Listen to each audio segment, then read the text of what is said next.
Bom dia, irmãos.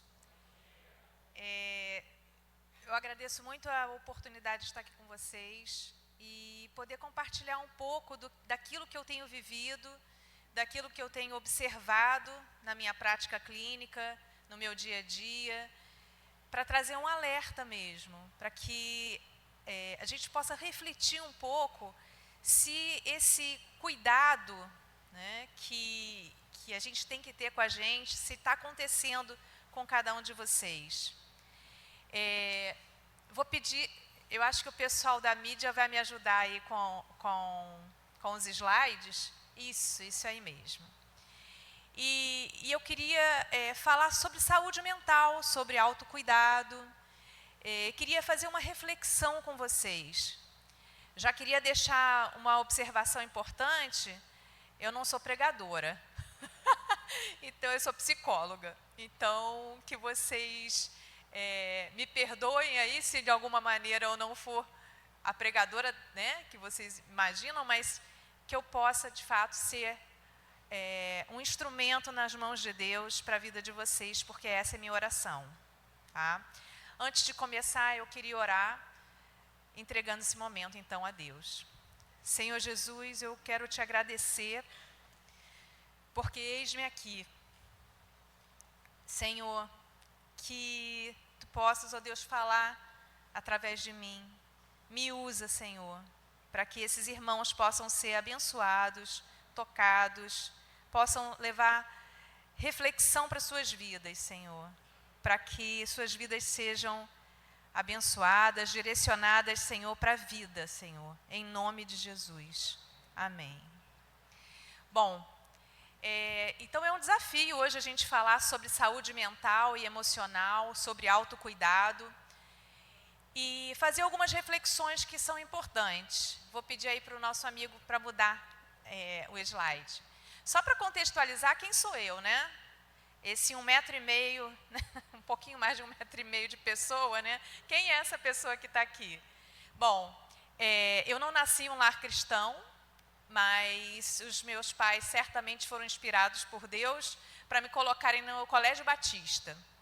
Ali eu fiz muitas amizades cristãs, aprendi a ler a Bíblia em quadrinhos, né? Isso foi uma coisa muito especial na minha vida e cresci tendo amigos cristãos, mesmo sem ser cristã. E aí teve um convite para ir para a Mocidade para Cristo, para ir para um acampamento. Alguém conhece Mocidade para Cristo aqui? Já ouviu falar? Não? É um acampamento que acontece lá em Belo Horizonte, né? Meus pais me deixaram ir. Eu fui para lá, eu tinha 17 para 18 anos. Fui para lá em uma pregação do pastor Jaime Kemp, que era um pastor americano, que tinha lá o seu ministério com jovens. Ali eu aceitei Jesus, voltei e a partir dali eu não tinha dúvida nenhuma de que a minha vida seria para honrar a Deus e para glorificar o nome dele. Enfim, cresci, me casei, o meu marido também cristão, enfim, fui casada durante 20 e poucos anos e tenho uma filha, né?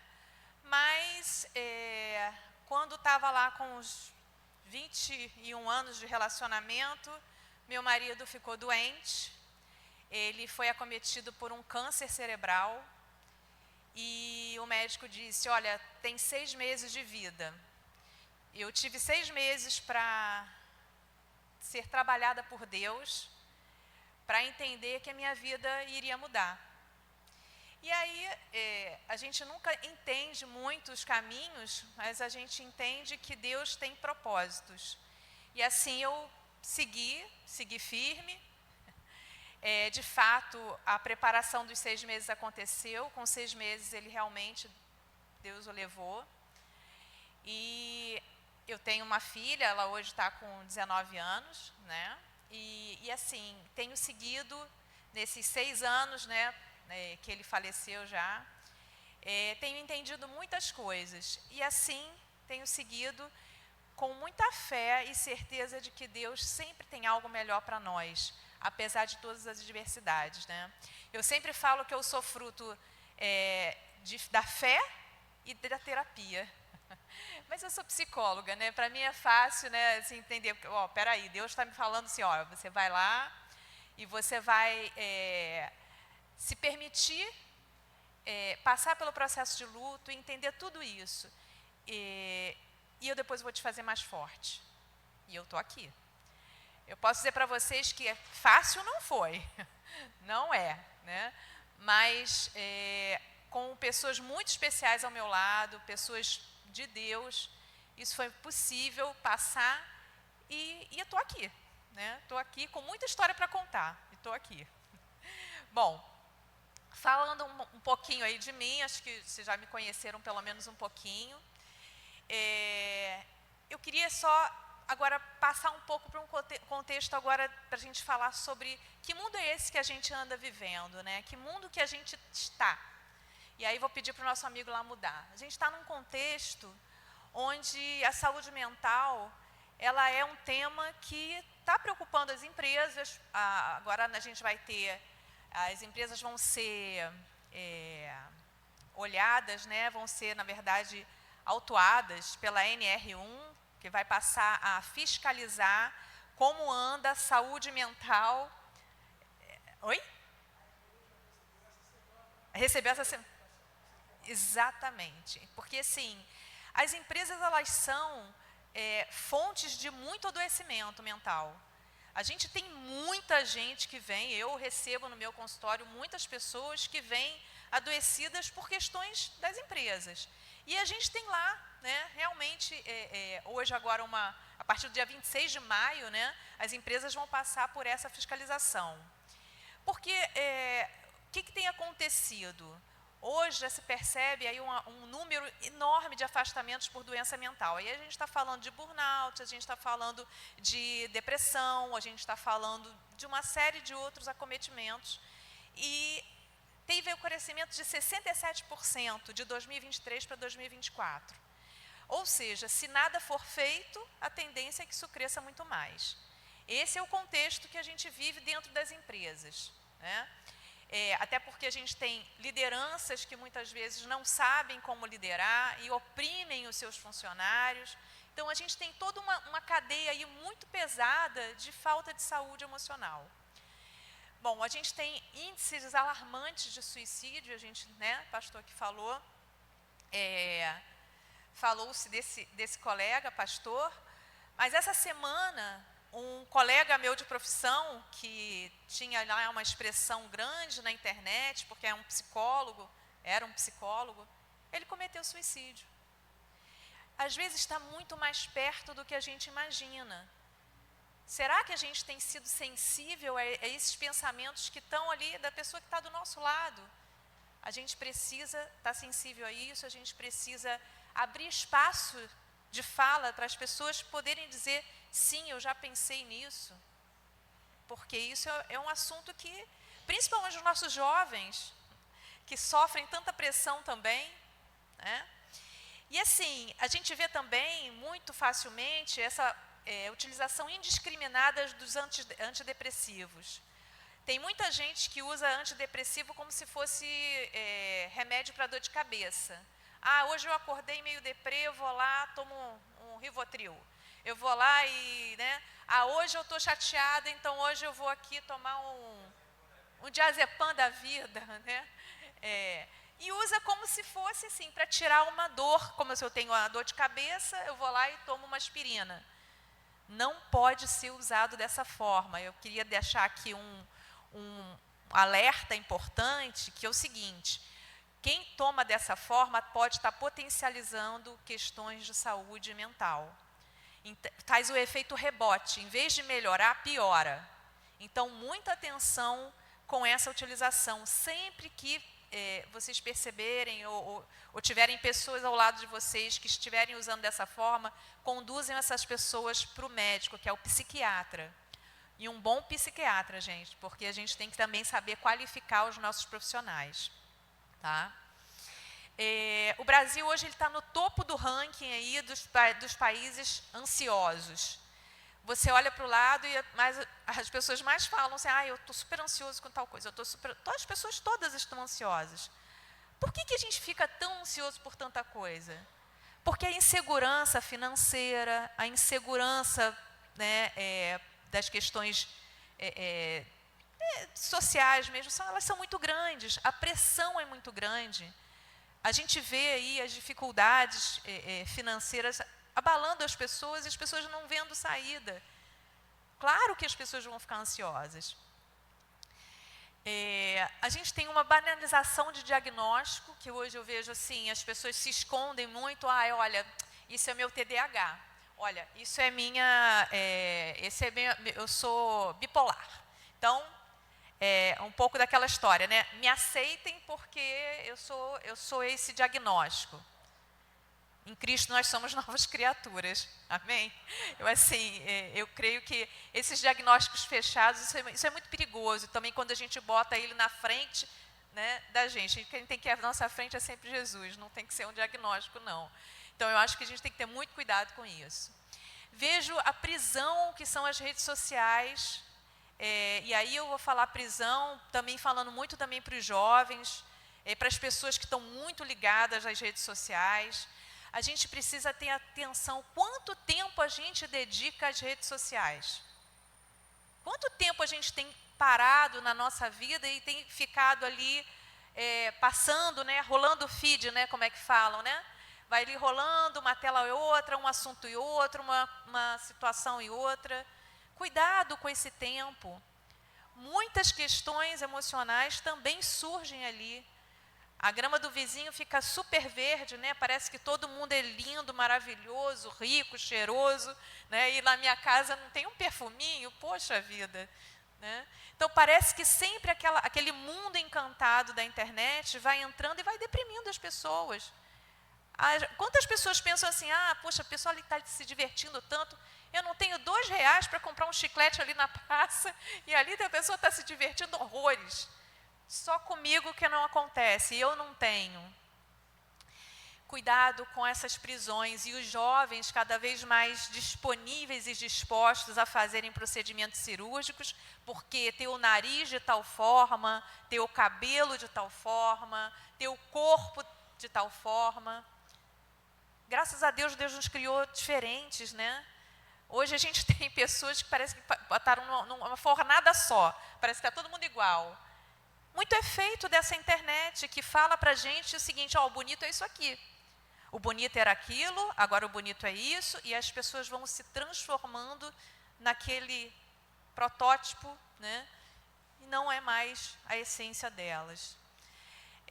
Esse descolamento, gente, de quem a gente é para ser aquilo que a internet diz que a gente deveria ser, é um perigo, é um risco. Tem saúde mental que aguente isso?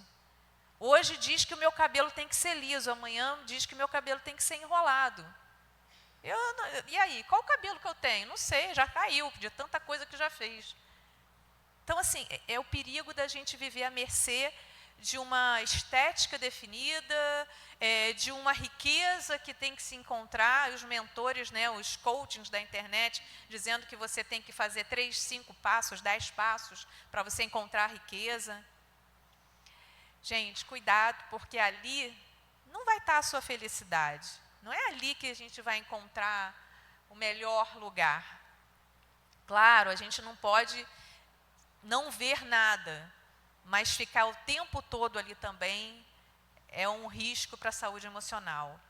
E a Forbes, né, até colocou que existe agora a fadiga do ping. Você sabe o que é o ping? A notificação, ping, ping. Aí você dá até aquele pulinho, alguém me mandou alguma coisa, alguém me chamou. E estando sempre alerta e disponível para o tempo todo uma mensagem a mais, uma notificação a mais. E isso estressa mais do que deixa a gente saudável. Vamos mudar aí, por favor? Gente, e como é que a gente vive nesse contexto? Nessa situação toda, nessa pressão toda que a gente vive, como é que a gente faz? O que a gente tem que fazer com isso? É importante a gente olhar e discernir aonde que está a nossa saúde emocional está indo embora. É pela rede social? É pelo trabalho que você tem? Você tem uma liderança ali que te oprime? O que é? Vocês têm essa consciência? É importante olhar, né? São questões familiares? São questões financeiras? Onde está o seu adoecimento? Identifica. É importante você colocar o dedo e falar, é aqui, é daqui que vem o meu abalo, é daqui aonde eu me sinto mais frágil. Pode mudar, amigo, vamos lá. É preciso organizar, gente. A gente precisa trazer uma organização para a gente. E aí eu vou perguntar para vocês, provocar. Se eu pudesse ir na casa, escolher um de vocês aí e falar assim, vou lá na sua casa. Como é que está? Está organizada? Tá, as coisas estão no lugar? Mais ou menos? Mais ou menos. A gente precisa estar organizando o nosso espaço físico. A gente precisa organizar a nossa vida, a nossa rotina. Porque assim, para que a gente se sinta mais dono da situação, né? As coisas no lugar, por exemplo, se eu organizo a minha rotina, a minha vida, eu sei que eu não vou ficar lá na internet 5 horas do meu dia e vou achar que isso está bom. Ou então nem vou olhar, vou falar assim, já escureceu, eu estava aqui na internet. Eu não vou fazer isso, por quê? Porque eu tenho um planejamento, eu tenho uma organização. Então é importante não se perder nisso. É importante olhar para isso com mais atenção. Pode mudar. E aí eu vou te provocar. Na sua rotina tem equilíbrio? Eu passo quase todo o tempo da minha rotina só arrumando a casa. Quando eu vou fazer outra coisa, dedicar tempo para os filhos, dedicar tempo para o marido, estudar, sei lá, fazer, né, trabalhar, fazer alguma outra coisa, eu já me perdi. Está equilibrado? Está equilibrado? Existe prazer no seu dia? Tem gente que deixa o prazer para o final de semana. Eu vou ser feliz no final de semana. E segunda a sexta, faz o quê? Sofre segunda a sexta. É por isso que tem muita gente que quando ouve a música do Fantástico, domingo à noite, começa a passar mal. Por quê? Porque segunda a sexta está horroroso, vai fazer o quê? Não é? Fica uma coisa assim terrível. Gente, prazer, quando eu digo prazer, é o prazer de você fazer algo que te faça bem. Tem que ter prazer na rotina diária. E não deixar assim, eu vou deixar para sábado, eu vou falar uma coisa aqui que eu gosto muito, deixar para sábado para comer pipoca. Gente, eu amo pipoca. Então assim, vou deixar para sábado. Sei lá, às vezes uma quarta-feira, hoje eu vou comer uma pipoquinha, porque eu gosto muito de pipoca, vou sentar com a minha filha, vou comer pipoca, vou bater um papo, ter um tempo de qualidade com quem eu amo. Né? Existe alegria na sua rotina? Ou eu estou sempre carrancudo ali, estou sempre reclamando. Gente, a reclamação também, ela entope veias, tá? Ela faz muito mal. A reclamação constante faz muito mal para a cabeça, para o corpo, para tudo. É preciso alegria. E assim, é preciso frequência e sequência daquilo que é saudável. O que é saudável, gente? O que é ser saudável? Vamos lá, amigo, pode passar.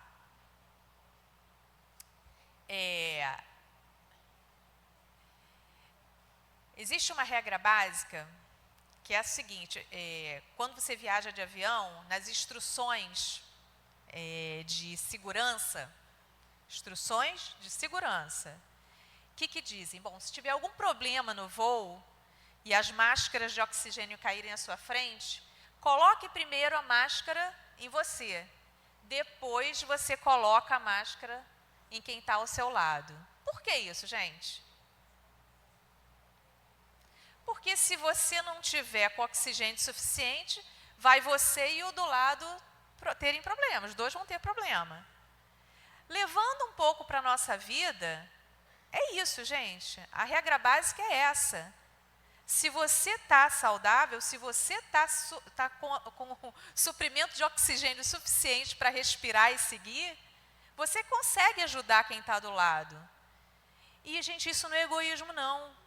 Fala, mas eu vou ser egoísta, não devia colocar a máscara no lado primeiro, mas pode ser que seu braço nem alcance, nem chegue para o outro. Por quê? Porque você já desfaleceu. É preciso cuidar de você primeiro. Tem que ter essa atenção inicial a você. E na sequência você poder ajudar a quem precisa. Pode passar, amigo. E aí, vocês estão cuidando do corpo de vocês? O que é cuidar do corpo? Afinal, nós somos templo do Espírito Santo, né? Eu vou fazer o que com esse corpo que Deus me deu? Eu vou comer todos os hambúrgueres e os fast foods da vida. Tá certo isso? De vez em quando até tá bom, né? Mas se for todo dia, complica. Gente, alimentação saudável não é só um luxo, não. Cuidar daquilo que você come. Cuidar da quantidade que você come. Hoje a gente tem aí, a internet tem o lado ruim, mas também tem um lado bom, que é trazer para a gente várias opções de alimentação saudável e às vezes num custo não tão pesado assim. É importante a gente prestar atenção nisso. A gente não pode achar que a alimentação ruim vai trazer benefícios para o nosso corpo. Não adianta, né? Não, mas eu comi 5 vezes só batata frita e tá bom. E outra, gente, dormir. Vocês estão dormindo com qualidade? Dormir é fundamental, porque é onde a gente renova a nossa energia. Se não dormir, não tem energia suficiente. Se ficar acumulando falta de sono, os nossos órgãos internos vão começar a dar sinal. E às vezes a gente tem aí pessoas com problema de rotina, né? Porque não cuidam da alimentação, não cuidam do sono e chegam lá no meu consultório e falam assim: eu estou ansioso demais, eu não consigo, eu estou irritada, eu estou intolerante com as pessoas. Aí eu faço uma pergunta básica: você dorme quanto? Quantas horas você dorme? Como é que é a sua rotina? Eu durmo 1h da manhã, porque eu fico vendo Instagram, acordo às 5, porque tem que pegar o trem às 6. Aí você faz a conta. Bom, essa pessoa deve estar realmente mordendo alguém, né? Porque dormir pouco, gente, não tem como. A gente tem que dormir e cada um tem o seu tempo adequado de sono. Para algumas pessoas, dormir 8 horas é o ideal. Tem outras pessoas que dormem 5 horas e estão ok. É o quanto cada um precisa dormir. Isso é muito particular, gente. Isso não tem uma regra, nós somos diferentes. Você precisa se conhecer e saber o quanto você precisa desse sono. Fazer exercício, gente, também assim, a gente está o tempo todo, aposto que se eu perguntasse aqui para cada um de vocês quem foi no médico e o médico mandou fazer exercício, eu acho que 100% das pessoas, exceto uma pessoa ou outra que tem alguma cardiopatia, ou algum problema físico, algum problema que não possa, ainda assim ele fala: olha, você vai ficar um tempo, eu vou te liberar para fazer esse pouquinho aqui, mas alguma coisa se faz. Por quê? Porque o exercício físico, gente, se a gente não exercitar, o nosso corpo é feito para o movimento. Se a gente ficar parado, o nosso corpo vai assim, atrofiando. Eu até gostei muito que o pastor mandou todo mundo se esticar. Eu falei: esse é dos meus. Tem que esticar, tem que se mexer. Porque a gente não foi feito para ficar parado. A gente foi feito para o movimento. Uma outra questão: vocês estão fazendo o check-up de vocês anual? Vocês estão fazendo os exames que têm que ser feitos? Vocês estão conscientes das necessidades que o seu corpo tem? Tem gente que está com, tá aí faltando ferro no organismo. Tem gente que está com anemia, tem que comer beterraba. Ou seja, tem que comer fígado, Ou seja, a gente precisa saber o que o meu corpo está precisando. E o nosso corpo muda. O meu corpo, quando eu tinha 20 anos, era 30 anos era outro. Hoje eu tenho 55. Tenho outras necessidades. E tenho outra disposição e capacidade, mas a gente precisa saber das nossas necessidades. Pode passar, amigo. Cuidados da alma.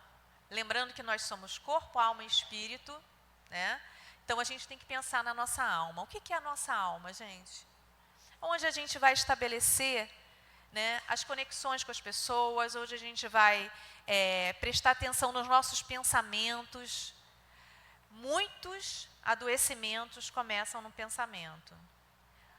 A gente precisa cuidar dos nossos pensamentos, pensar em coisas que são do alto, são fundamentais.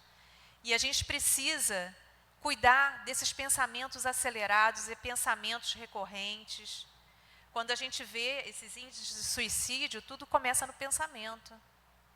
São ideias constantes, são ideias persistentes. A gente precisa cuidar disso. E aquilo que a gente consumir é o que vai consumir a gente.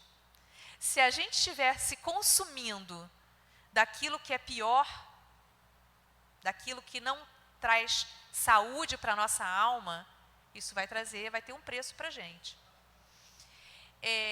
Eu botei ali da questão dos relacionamentos fortes, e aí eu vou perguntar para vocês têm aquela pessoa, que todo mundo tem aquela pessoa que se falar assim, eu até brinco, eu tenho uma amiga muito amiga, que inclusive quando eu passei pelo adoecimento do meu marido, ela foi fundamental. Ela ligava para mim e falava assim, você está precisando de quê hoje? E ela cuidou de mim os 6 meses. 6 meses ela teve comigo do meu lado e está comigo até hoje. Vocês têm? Todo mundo tem alguém que possa falar assim, ligar e falar, posso passar os meus 3 minutos de surto? Essa semana eu brinquei com ela e falei isso, né? Posso 3 minutos de surto aqui? Aí falei, e ela falou, ah, tá, Passou? Aí eu falei, pai, passou.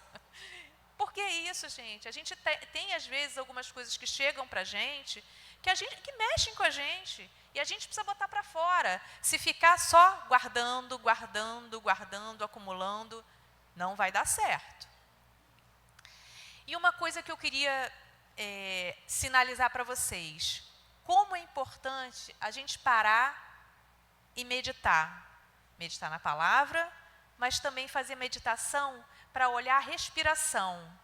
Vocês sabem identificar quando vocês estão mais ansiosos? Uma coisa que é rápida para você ver.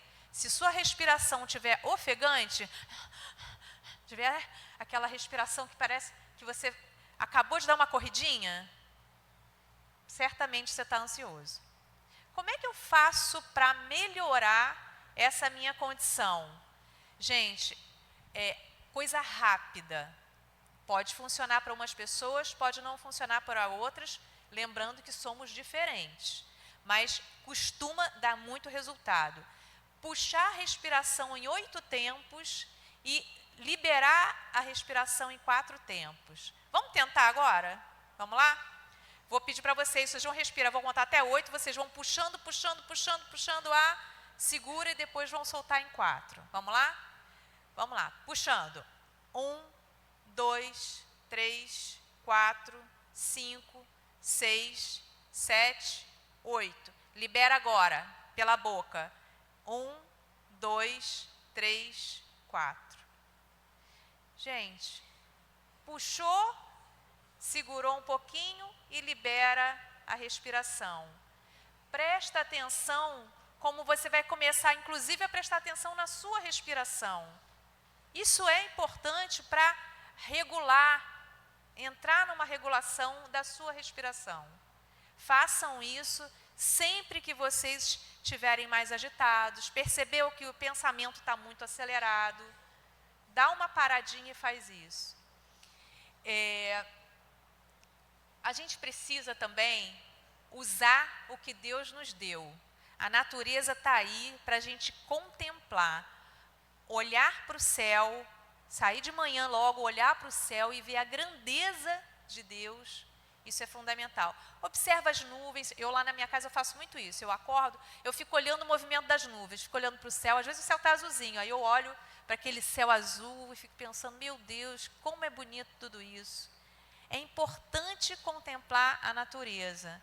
Quando a gente faz esse olhar, eu gosto muito de praia, quando eu vou à praia eu fico pensando assim, meu Deus, como é grande, olha, Deus criou isso aqui, isso é muito, muito maior do que o meu problema, muito maior do que a minha agitação interna, é muito maior do que tudo aquilo que a gente pode, né, passar na nossa vida. Deus criou esse marzão, criou esse céuzão, imagina, o meu problema ali é pequenininho, mas a gente precisa contemplar a natureza. Hoje a neurociências já fala sobre isso, quanto existe aí uma conexão especial para aquelas pessoas que contemplam a natureza. Tem até um termo, agora eu estou esquecendo o nome, mas é como se fosse um banho de floresta, que chama. Que a gente, quando olha para o verde, né, contempla, é como se a gente fosse inundado, né, por um banho de floresta. A gente precisa também, pensando nos cuidados da alma, a gente precisa buscar novos aprendizados. Quando a gente faz sempre a mesma coisa todos os dias, sabe, das mesmas coisas sempre, isso reduz a nossa oportunidade de botar a nossa cabeça para pensar em coisas maiores, melhores, diferentes. É sempre legal. Por exemplo, eu já fiz um tempo atrás, eu gostava de fazer tapeçaria, né? Tenho vontade de aprender crochê, mas aprender mesmo, porque eu já tentei um pouquinho. São coisas que a gente tem que ir tentando, aprendendo, fazendo diferente. Isso cria novas conexões no nosso cérebro e ajuda a gente a sair um pouco daquela mesmice que a gente está e ir para outras coisas. Então, busque novos aprendizados. E, gente, também a questão da cultura. Vocês já pararam para pensar que a arte é uma expressão, muitas vezes, de dor? Às vezes você olha para um quadro pintado, você vê uma obra de arte, as pessoas estão ali expressando suas dores, seus amores, seus afetos, mas como é importante a gente olhar para a cultura e pensar, olha, quem se expressou dessa forma, olhar para aquilo ali, né? Às vezes eu olho, eu gosto, às vezes, quem não pode ir a museu, ir mesmo lá, né?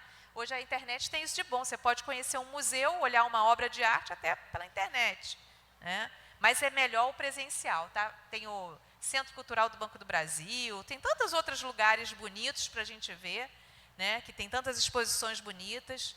De novo, gente, a gente sair do nosso mundinho aqui e olhar que tem muito mais coisas bonitas do outro lado, de outras oportunidades. Isso é cuidar da alma. Vamos lá, amigo, próximo. E cuidar do espírito, né? Bom, vocês estão aqui, eu tenho certeza que vocês estão aqui, vocês estão querendo cuidar do espírito, né? Vocês já têm isso com vocês. Olha que bênção. Às vezes eu atendo pessoas que não têm a Deus, que não buscam a Deus. Tem gente até que não acredita em Deus. Mas vocês têm essa oportunidade, a gente tem aqui, né, a oportunidade de desfrutar. Hoje eu cheguei um pouquinho antes, sentei aqui, já no louvor super me emocionei, porque a presença de Deus está clara aqui, gente. Que coisa boa, como é bom, né, a gente ter o Espírito Santo com a gente. Só que a gente precisa cultivar isso dia a dia. Não posso deixar para domingo, nem para na carga do pastor. Pastor, vamos lá, me dá uma palavra maravilhosa aí para eu poder elevar o meu espírito. Não, esse relacionamento é criado dia a dia, você e Deus. Está doendo? Bota um louvor. Está feliz? Bota um louvor. E tem que todo dia falar, Deus, eis-me aqui. E deixa Deus falar. Queira escutar Deus. Essa conexão vai fazer toda a diferença, pensando que o seu corpo, a sua alma e o seu espírito precisam estar abastecidos daquilo que é bom. Não dá para eu abastecer só o meu espírito e tratar mal o meu corpo. Não basta eu abastecer a minha alma e esquecer o meu espírito e meu corpo. Não é só o corpo, não é só a alma, não é só o espírito. São os três juntos. É desafiador? Com certeza. Porque, assim, é muita coisa para fazer? Pode ser. Mas quando você entra numa rotina saudável, isso se torna totalmente possível. Amigo, pode mudar aí. E aí, gente, a gente tem que falar de limites. Se eu sei que eu tenho que abastecer meu corpo, minha alma e meu espírito, né, eu preciso talvez estabelecer limites e entender que algumas coisas eu não vou poder, não é tempo de fazer. É importante eu saber dizer, né, que eu não posso fazer aquilo naquele tempo porque eu tenho outra prioridade. Porque se eu estou sempre deixando as minhas prioridades, as minhas necessidades de lado, o que vai acontecer?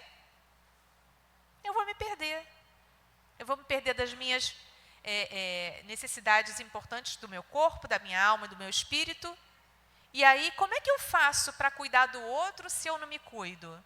Como é que você ensina para o outro a se cuidar se você não se cuida? É estranho, né?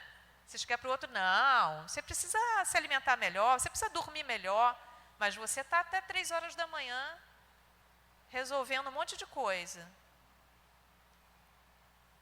Então, a gente precisa ser, primeiro, cuidadoso com a gente, para a gente poder usufruir de tudo isso, né? De ter um corpo saudável, de ter uma alma saudável, de ter um espírito conectado com Deus. Pode passar, amigo. E para estabelecer esses limites, tem a pastor, quando eu cheguei aqui, ele estava falando sobre isso, sobre falar não. A gente, às vezes, vai falando sim, porque a gente quer ser legal, porque a gente quer ser acessível para o outro, a gente vai dizendo sim, sim, sim, sim, sim, e se dizendo não, não, não, não, não. Toda vez que você diz muitos sims e se diz muitos nãos, a sua agenda não é mais sua, mas é de qualquer outra pessoa. E aí você tem que entender, hoje a sua agenda é de quem? É sua ou é do seu filho? É sua ou é do seu chefe? De quem é a sua agenda? E quando a gente diz não, a gente estabelece um limite que a gente primeiro está falando da gente, o que a gente pode fazer. Por que muitas vezes as pessoas não dão conta? Elas não dão conta porque elas estão ali sufocadas de tantos sims que elas disseram para um monte de coisa e elas não conseguiram dar tempo para si mesmas. Certamente essa conta vai chegar, seja no emocional, seja no físico, seja no espiritual. Sabe aquelas pessoas que falam, eu não consigo ter meu devocional com Deus porque eu tenho que sair correndo. Hã? Oi? Estabelece prioridades. Faz diferente. Não está funcionando dessa forma, muda a forma. Mas tem que saber de quem é a sua agenda. E assim, quando você... porque as pessoas falam assim, eu vou dizer não, vai ficar tão chato. Aí a pessoa vai me achar o quê? Vai falar, poxa, vai lá, pessoa metida falou não. Não, não é isso. Pastor, até quando me convidou, eu tenho uma situação que eu atendo um casal domingo à noite, gente. Você fala, mas que horário é esse? Esse casal mora em BH e eu atendo eles pela internet. E eu tenho muita dificuldade, eles não conseguem durante a semana, porque um trabalha de um jeito, outro trabalha de outro, enfim. A gente estabeleceu domingo, 8h30 da noite. Né? Só que antes de atender, eu preciso me preparar. Né? Então, eu tenho toda uma preparação para poder atender os pacientes. E eu tive que dizer, pastor, não consigo. Porque eu também não conseguiria me desvencilhar. Eu até tentei passar, né, para um outro dia, mas eu não conseguiria me desvencilhar. A gente tem que negociar, a gente tem que, né, tentar dar um jeitinho ali para ver como é que a gente acomoda. Eu queria atender o convite do pastor, mas eu preciso honrar meu compromisso também. Então, a gente tenta adequar, mas estabelece limite. Eu podia ter vindo à noite, depois sair correndo daqui, eu moro no Grajaú, gente. Eu poderia sair correndo daqui para chegar lá, sentar 8h29 no computador, atender e falar, oi, né? Eu não estaria ali bem para poder fazer o meu trabalho. Então, eu tenho que saber aquilo que é possível para mim. E quando você diz não, estabelece limites, ou não consegue dizer não, você tem que pensar antes, espera aí, que consequência tem isso? Se eu digo não, como é que vai ser? Eu não vou atender ali um pedido, mas se eu digo sim, eu posso ficar então pressionada com a minha agenda. A gente tem que saber olhar para frente. Esse sim, acontece o quê? Qual é a consequência? E esse não, qual é a consequência? A gente precisa saber. A gente precisa pensar. Dizer não, às vezes, é bem saudável. Aliás, é o mais saudável, né? Quando a gente sabe da nossa rotina, a gente sabe das nossas necessidades, a gente consegue estabelecer isso melhor. Bom, existem algumas armadilhas, né? Quando a gente é líder de ministério, eu não contei para vocês, eu sou líder do ministério chamado Ministério Alma, lá da PIB do Grajaú. Esse ministério, eu tenho comigo, né, alguns psicólogos e psicanalistas que eles atendem a preço social, né? Então, a gente tem lá um grupo e a gente atende a comunidade, a gente atende, na maior parte do tempo, presencialmente, as pessoas ali do entorno, as pessoas que podem estar com a gente, mas a gente também atende alguns pacientes à distância. Mas o objetivo principal do Ministério Alma é levar saúde mental e emocional para aquelas pessoas que não podem, não têm condições. Então, assim, ou que elas têm realmente poucos recursos para isso. Então, algumas vezes a própria igreja absorve esse tratamento, né? A gente faz a valor muito, muito pequeno, porque, não se escandalizem, mas eu preciso explicar. A parte financeira também é terapêutica, tá, gente? Porque quando você tem dificuldade de botar a mão no bolso, você está dizendo quem é teu Deus, né?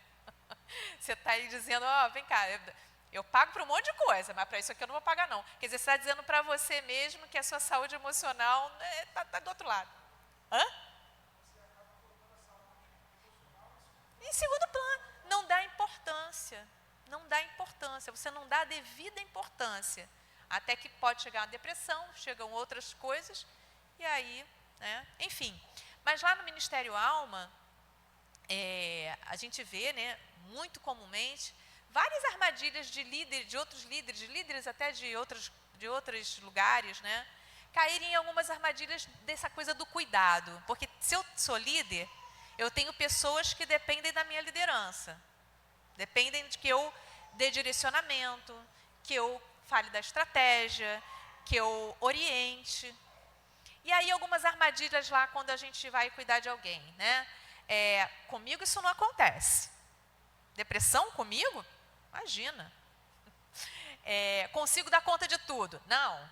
Eu vou aqui, vou ali, faço tudo, vou dar conta de tudo. Pedir ajuda? Aí vai parecer que eu sou fraca, eu tenho pouca fé. Oh, meu Deus, como assim? Não posso pedir ajuda. Eu tenho que dar conta, tenho que ficar lá no saltinho, né, e dizer que estou dando conta de tudo. Preciso parecer forte o tempo todo. Ninguém é forte o tempo todo, né, gente? A gente, na verdade, quando a gente expõe as nossas fraquezas e fragilidades, a gente iguala todo mundo, porque somos todos iguais mesmos. Nas nossas fraquezas, nas nossas necessidades, é todo mundo igual. Igual na potencialidade de sofrer, né? Porque somos seres humanos, então o que pode doer em mim, pode doer em todo mundo aqui. Quem é que passa por um momento de luto e... Não, tranquilo. Não é assim que a gente vive, né? E, sou exemplo, não posso falhar. Gente, a melhor coisa que tem, o mais libertador que tem é quando você falha e você pode dizer para as pessoas, eu errei aqui. A gente é um ser humano. A gente já sabe da nossa condição. Pecadores. Então, a gente vai falhar. Então, a gente tem que pensar assim, estou caindo em armadilha de querer me colocar num pedestal, de dizer que, não, comigo isso nunca aconteceu. Às vezes, a gente até se fecha para ver isso. A gente não se dá a chance de ver que a gente está numa armadilha, num aprisionamento desse pedestal de que comigo não, aqui comigo nada disso acontece. Pode mudar. Vamos lá, amigo? Pode mudar. Bom, qual seria uma grande boa saída? O autoconhecimento, porque ele fortalece a gente. Quando eu sou sincera comigo, quando eu consigo me olhar e dizer das minhas fragilidades, das minhas necessidades, eu consigo ser mais forte. Eu vou conseguir pedir ajuda. Eu vou conseguir dizer qual é o caminho que eu posso, né? Eu vou conseguir ver um caminho. Mas quando eu estou ali fechada, não consigo olhar, não consigo identificar, as coisas vão se enrolando.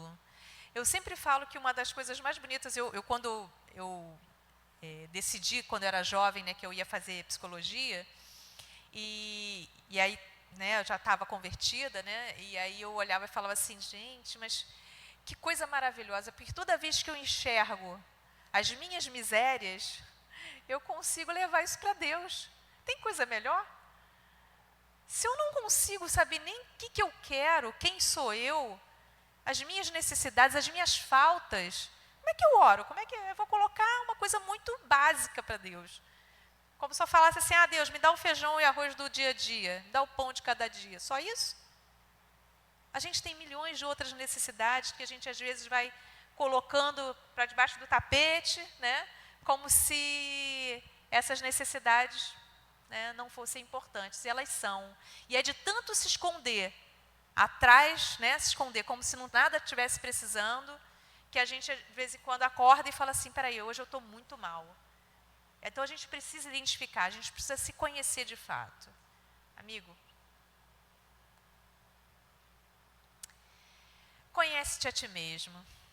Né? Quais são suas necessidades, quais são os seus desejos? Eles estão claros para você? Tem gente que tem uma capacidade de autorreflexão maravilhosa, mas tem outras pessoas que não conseguem. E tem coisas que a gente não consegue refletir mesmo, porque a gente chama do eu oculto, né? Do eu que a gente não consegue olhar. Tem coisas que a gente não consegue. Às vezes alguém chega para a gente e fala, né, dá um direcionamento, fala uma coisa para a gente fala assim, eu de jeito nenhum. E às vezes ele tem uma boa de uma verdade que a gente podia estar parando e pensando, peraí, acho que essa pessoa está me dando aqui um grande feedback, eu não estou tendo a coerência de olhar aquilo que está chegando para mim. Pode mudar, amigo. Ama teu próximo como a ti mesmo. Esse é o segundo mandamento. O primeiro é amar a Deus sobre todas as coisas, né? Quando eu leio, sempre quando eu leio esse versículo, eu penso assim, isso é uma condicionante. Para eu amar o outro, eu preciso me amar. E aí a pergunta que fica, vocês estão se amando? Qual é a prova que vocês têm que vocês se amam? Aonde que vocês provam isso? O autocuidado diz muito sobre isso, né? Vocês estão cuidando do corpo, da alma, do espírito? Essas poderiam ser boas provas.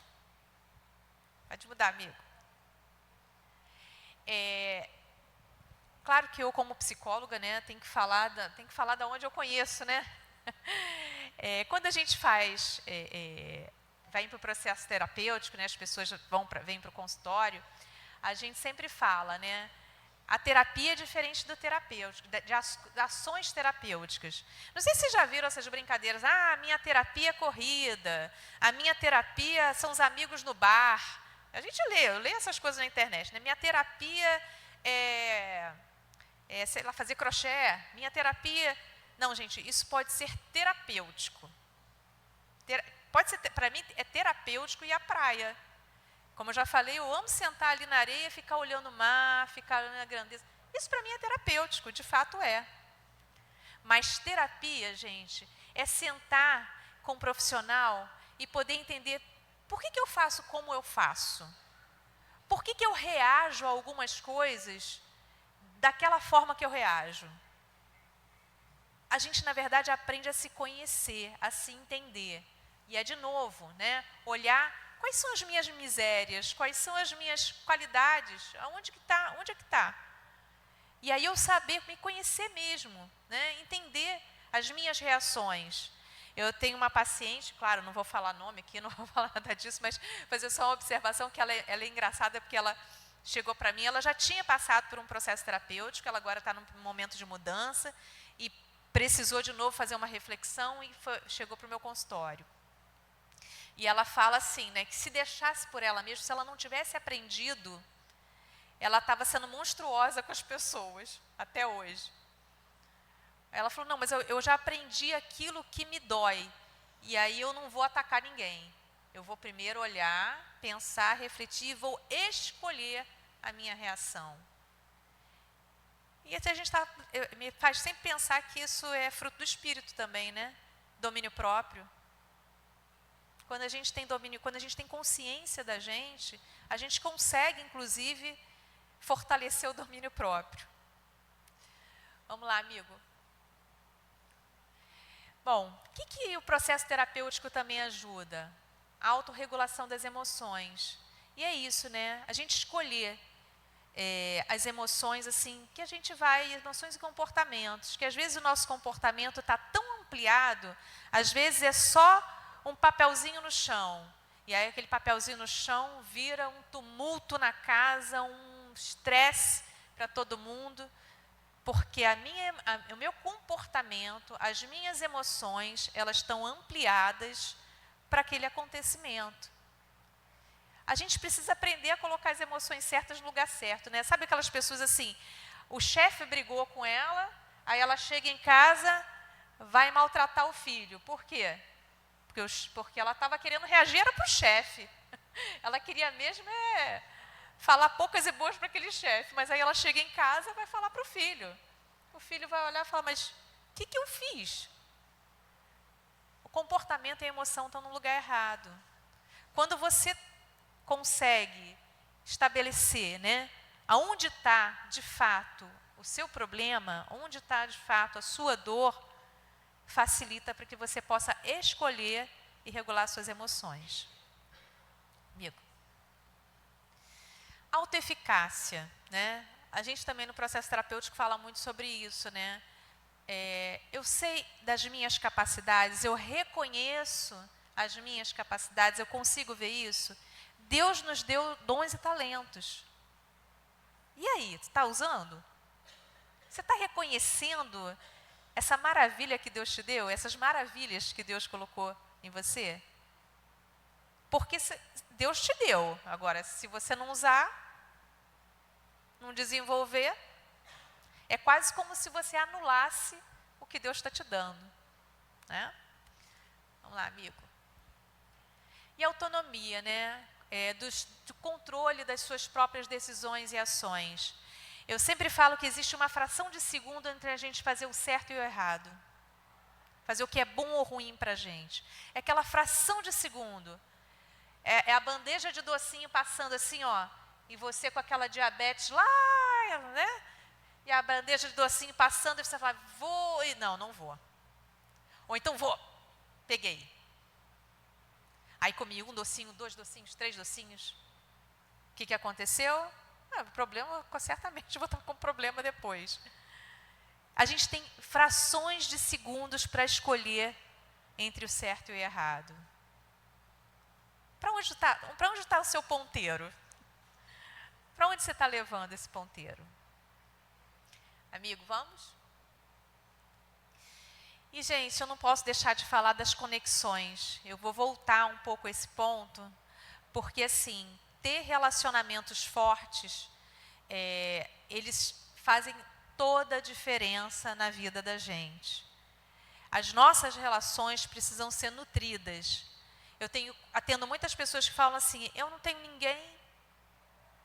Aí eu pergunto, mas você procurou quem? A quem você acionou? A quem você está estimulando ter relacionamento? Às vezes a gente se queixa de estar muito sozinho ou de não ter conexões desenvolvidas, mas a gente também não está fazendo a nossa parte. Vamos fazer a nossa parte. O que é ter conexões fortes? Gente, é viver tempo com as pessoas, ter tempo com as pessoas. Tem gente que agora só se relaciona pela internet, né? Eu falo com meu amigo pelo WhatsApp. Mas vem cá, encontra quando? Sentar, tomar um cafezinho, olho no olho. Gente, os relacionamentos, eles precisam mais do que 3 mensagens de WhatsApp, né? Muito mais para relações fortes. Sentar, orar junto. Mas sentar mesmo, né? Aí, um lado do outro. Tá de mão dada. Poder dar um abraço. A gente precisa estabelecer conexões fortes. Quando a gente vai se isolando, a tendência da gente não contar para o outro aquilo que de pior está passando pela nossa cabeça é um perigo. A gente precisa ter relações tão fortes que a gente possa confidenciar para o amigo aqueles pensamentos, às vezes, que não são os melhores. Até para o nosso amigo falar assim, ei, você está precisando de terapia. Ei, você precisa de psiquiatra. Porque não tem problema nenhum, gente. A gente precisa, às vezes, ir ao médico, assim como eu tomo remédio para pressão alta, né? Carga genética total e num tempo atrás, maus hábitos, né? Me deixaram com pressão alta. Então, se eu não tomar o meu remédio da pressão, eu vou ter problema. E às vezes a gente resiste e fala assim, eu não posso ir ao psiquiatra. Aí de novo volta aquele pensamento nas armadilhas. Como é que eu, né, psicóloga, formada não sei quantos anos, estudando muito, um monte de coisa, vou tomar remédio? Mas espera aí, eu sou ser humano como todo mundo, não tem diferença nenhuma. Então eu preciso ter a quem dizer, está doendo, está ruim, não está legal. É claro que nossa relação com Deus precisa estar preenchida dessa sinceridade com Ele. Mas ter alguém ao meu lado sempre vai fazer diferença. Tenha 1 ou 2 pessoas, 3 pessoas que você possa realmente, semanalmente, cotidianamente, dizer como você está, falar como foi seu dia. E até vou falar agora, fazer um alerta aqui para os casais, né? Eu atendo muitos casais e vejo esse descompasso entre as pessoas. Às vezes quem está do teu lado, você está dando menos atenção do que quem está na casa do lado. Às vezes a atenção está mais para o vizinho, já tomou mais café com leite, pãozinho com o vizinho, do que com o seu próprio marido ou esposa, que está ali do teu lado, que está precisando, sim, que você pergunte, seu dia foi como? Foi bom seu dia? Ah, seu dia não foi legal? O que aconteceu hoje? Você está bacana hoje? Você precisa de uma oração especial? Enfim, conecte-se presencialmente, de preferência. Vamos lá, amigo. Gente, Jesus é a nossa referência sempre, em relação ao autocuidado, em relação a como viver nesse mundo louco que a gente estava comentando, né? Assim que o pastor me convidou, e depois eu comecei a orar e falar, Deus, o que eu vou falar para essas pessoas? Eu posso ir por vários caminhos, né? Mas o que eu vou falar? E Jesus me lembrou, Ele é a referência. Eu sou a referência.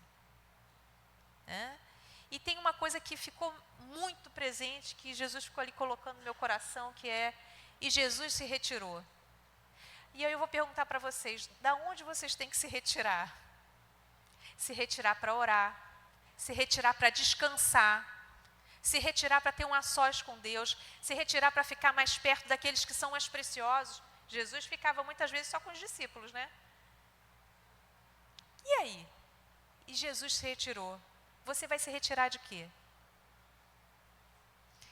Bom, gente, eu queria deixar para vocês um pouco dessas reflexões, dessas provocações, dizer que eu desejo firmemente que vocês se cuidem, para vocês poderem colocar a máscara de oxigênio para quem está do lado, porque certamente tem muita gente precisando, e às vezes a gente não está olhando. Então vamos olhar para a gente também ter a sensibilidade com o outro. Obrigada.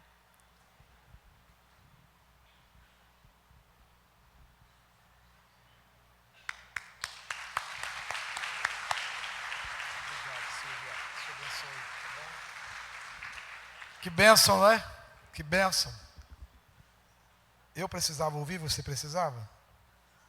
Ela acabou aqui fechando com algo extraordinário. Conexão forte. De imediato, quando você falou isso, me remeteu à situação que o Eduardo vive em Moça Bonita hoje, com a perda desse colega. Ele estava no meio de um montão de gente, mas estava sozinho. Preste atenção nisso. Não significa que pelo fato de você estar cercado de 10, 200, 300, 500 pessoas, você está acompanhado. Às vezes você está muito sozinho e ninguém pode andar sozinho. Preste atenção nisso.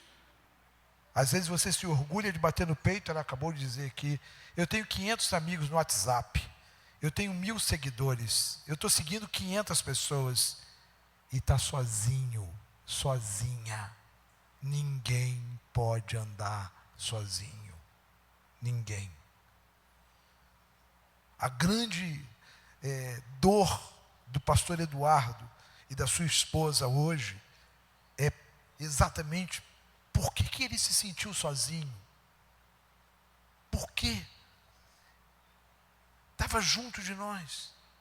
O que aconteceu?